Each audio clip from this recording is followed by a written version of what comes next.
ראשית נעסוק בקיזוז הפסדים מעסק שמנוהל בישראל.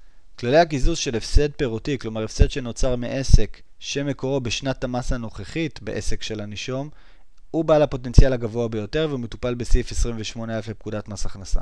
כפי שניתן לראות על המסך, הפסד כזה, כלומר הפסד שנוצר השנה מעסק, יכול להיות מקוזז מכל מקור הכנסה שלכם. אם זה מעסקים אחרים, אם זה ממשכורת במידה ואתם שכירים, אם זה מרווחים בבורסה או מדיבידנד שקיבלתם, אם זה מריביות, מניירות ערך או מפקדונות בבנקים, ואם זה מדמי שכירות. זהו ההפסד בעל הפוטנציאל הגבוה ביותר, ולכן ניתן לנצלו כנגד קיזוז רווחים בעלי שיעור המס הגבוה ביותר, ואז לרדת לשיעורי המס הנמוכים ביותר.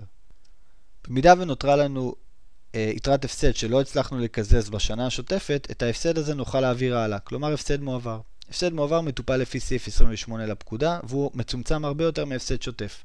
הפסד מועבר מעסק ניתן לקזז רק מרווח שנוצר לנו בעסק, כמו שאנחנו רואים פה, רווח מכל העסקים שבבעלות הנישום, או רווח הון מעסק או משלח יד.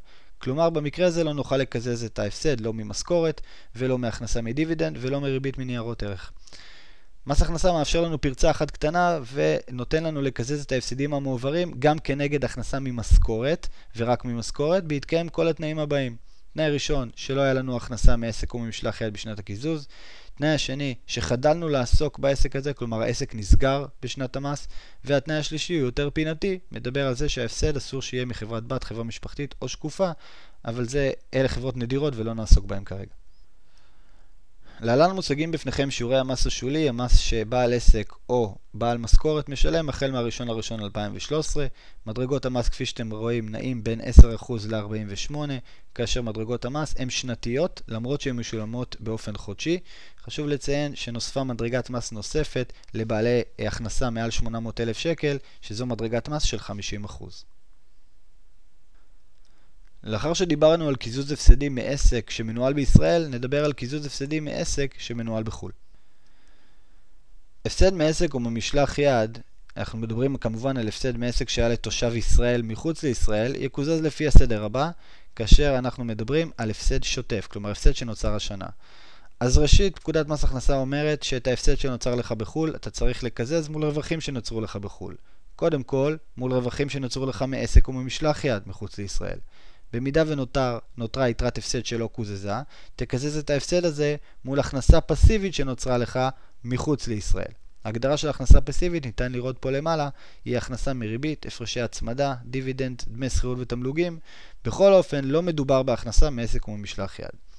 רק במידה ולא הצלחנו לקזז את ההפסד שמקורו בחו"ל אל מול הכנסה שמקורה בחו"ל, אנחנו עוברים לסעיף השלישי שמאפשר לנו לקזז את יתרת ההפסד אם ביקש זאת הנישום, כלומר זאת לא חובה, כנגד הכנסה חייבת שהופקה ונצמחה בישראל באותה שנת המס. זאת אומרת, רק במקרה הזה נוכל להביא את ההפסד מחו"ל ולקזזו אל מול רווחים שנוצרו בישראל. בדומה להפסד שנוצר בישראל, גם הפסד שנוצר בחו"ל ולא קוזז באותה שנת המס יכול להיות מועבר לשנים הבאות. רק שפה יש לנו כללים נורא ברורים לגבי הסדר שבו נוכל לקזז את ההפסד. בשלב הראשון, במידה ולא נוכל לקזז את ההפסד שנוצר מעסק ומשלח יד מחוץ לישראל באותה שנת המס, כלומר קיימת לנו יתרת הפסד מועברת, יתרת סכום ההפסד שלא קוזז בשנים האחרונות יועבר לשנים הבאות ויקוזז קודם כל כנגד ההכנסה שיש לנו מעסק או ממשלח יד מחוץ לישראל או רווח הון שנוצר בעסק מחוץ לישראל. במילים פשוטות, קודם כל תוכל לקזז את זה מהרווחים שהיה לך מעסק או ממשלח יד בחו"ל. במידה ונותרה לך יתרה, תוכל לקזז אותה אל מול יתרת הרווחים שנוצרו לכם בעסק שמנוהל בישראל, וכמובן מדובר גם על רווח הון או שבח בעסק שמנוהל בישראל. בניגוד להפסד שוטף, הפסד מועבר יכול להיות מקוזז אך ורק אל מול הכנסה מעסק, בניגוד להפסד שוטף שיכול להיות מקוזז גם אל מול הכנסה פסיבית.